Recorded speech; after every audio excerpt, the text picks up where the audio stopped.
God is the best planner. He left plenty of signs inside the Quran regarding its true history for believers.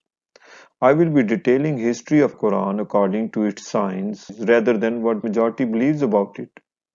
In today's sermon, I will prove to you guys from the Quran that God is not always talking or addressing historical Muhammad inside the Quran, but other of his messengers as well. Those prophets also received a portion of the Quran.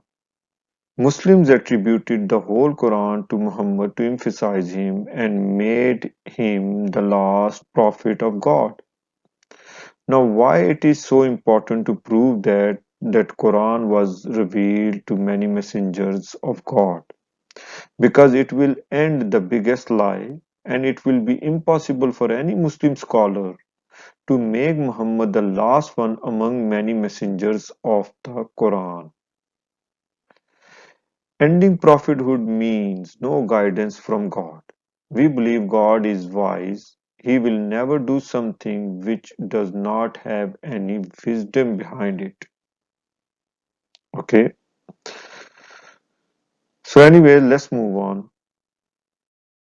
Surah Al-Mu'minun, known as chapter number 23 of the Quran. Okay. Right in front of you is verse number 51. Ya ayyuhar rusulu kulu minat tayyibati wa amilu salihah inni bima ta'maluna alim.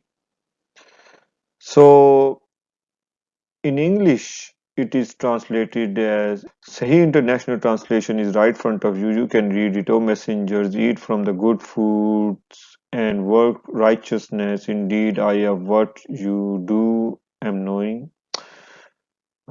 That's the way I guess they translated it. Yusuf Ali, O ye messengers, enjoy things good and pure and work righteousness, for I am well acquainted with all that ye do.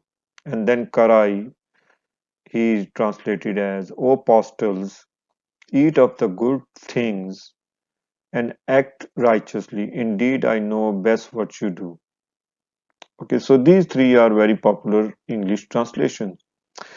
Now, you notice God is saying here, O the messengers, which is plural instead of messenger.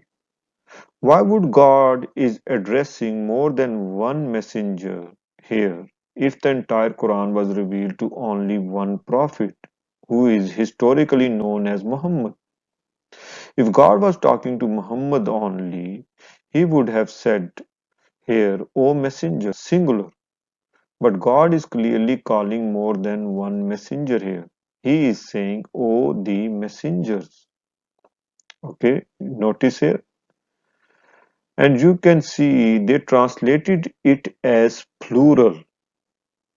Okay, the messengers. Okay,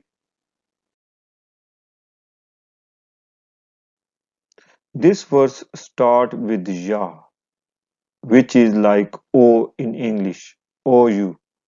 Okay, here Ya is a particle which is used to address someone or attract their attention in Arabic. Okay, it is like calling someone. Here, God is calling someone, but that someone is more than one person. Now, the second particle is ayyuha. This is a second particle.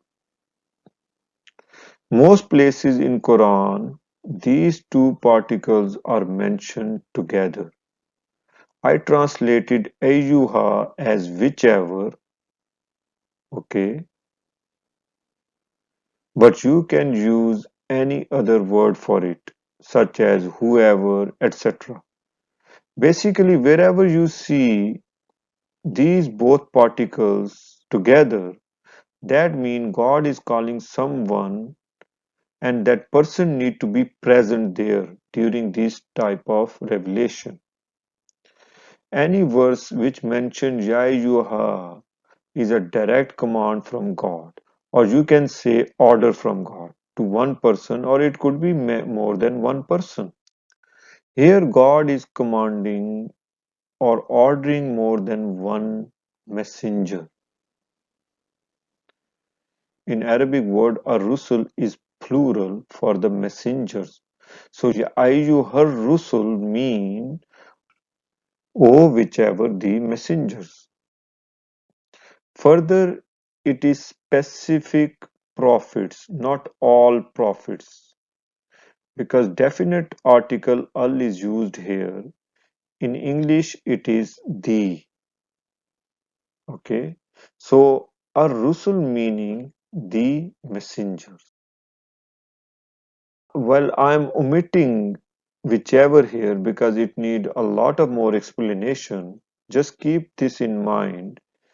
It is here to further specify the addressed person. Just keep this in mind. So what we understand that Ya ayyuhar rusul means oh the messengers. Okay. And similarly, there's another word in the Quran which is Ya ayyuhar rusul. Ya ayyuhar rusul meaning oh the messenger. Let me give you an example of it from the Quran.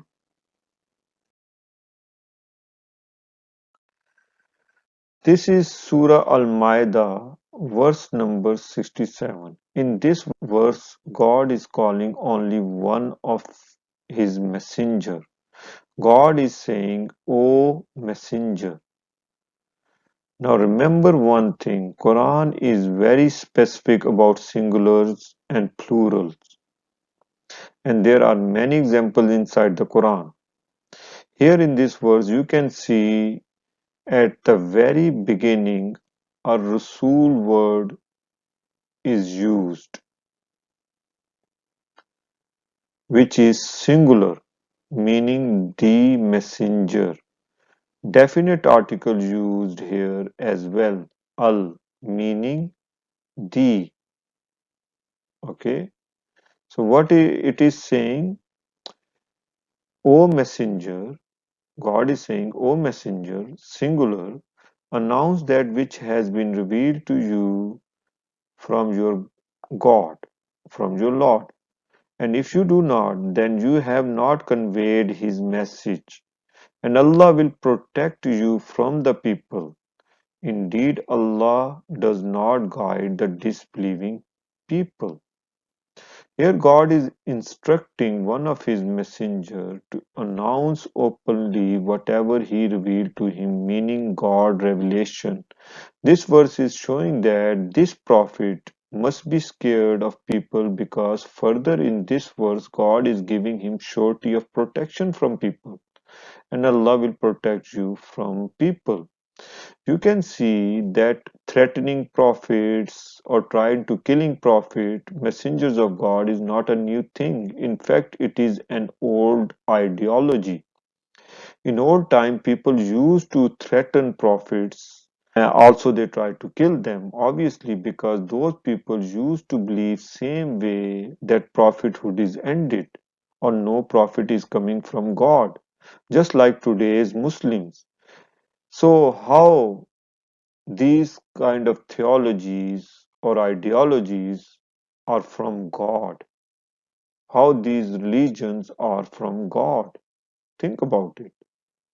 So, anyways, Jayyuhar Rasul mean O the messenger and Jayyuhar Rusul mean O the messenger. Since God is talking here with one messenger, he clearly specify him. So now let's go back to our verse.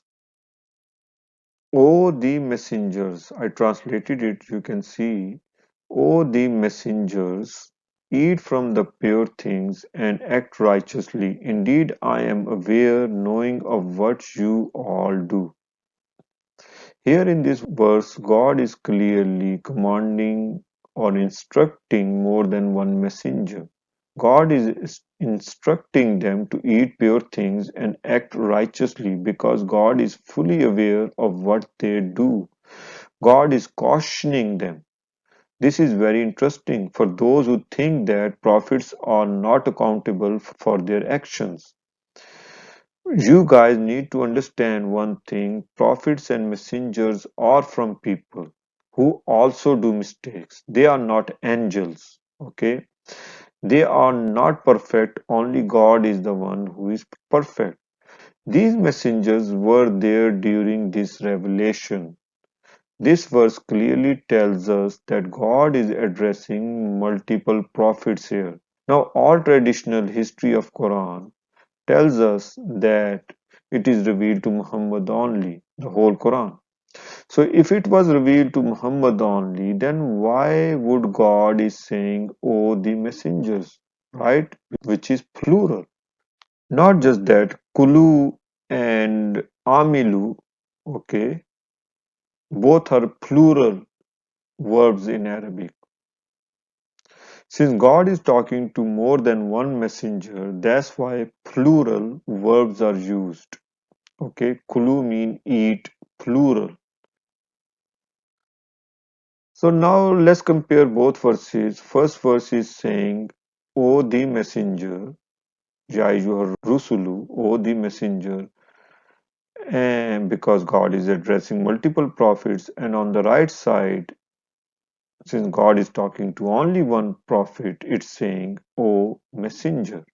Okay, so on the right side, you can say, someone can say that, okay, God is talking to Muhammad here. Though I know Quran is not revealed to only Muhammad, but for sake of argument, we can say, okay, that's fine, no problem. Some Muslim scholar might try to debunk it by saying God is talking in general, probably messengers of the past before Muhammad.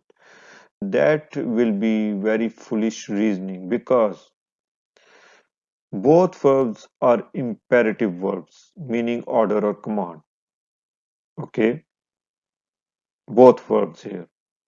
In this verse, God is giving order to the messengers. Think about it. Why would God give such an order to those messengers who were already passed away before Muhammad? Right? That will never make a sense. Anyways, Muslim scholar explanations always does not make a sense. Now the last thing is why God said, "Oh, the messengers." Here is the answer. Whenever there is a group of prophets present in any region, always one prophet received the actual revelation and others were automatically addressed in it, in Revelation.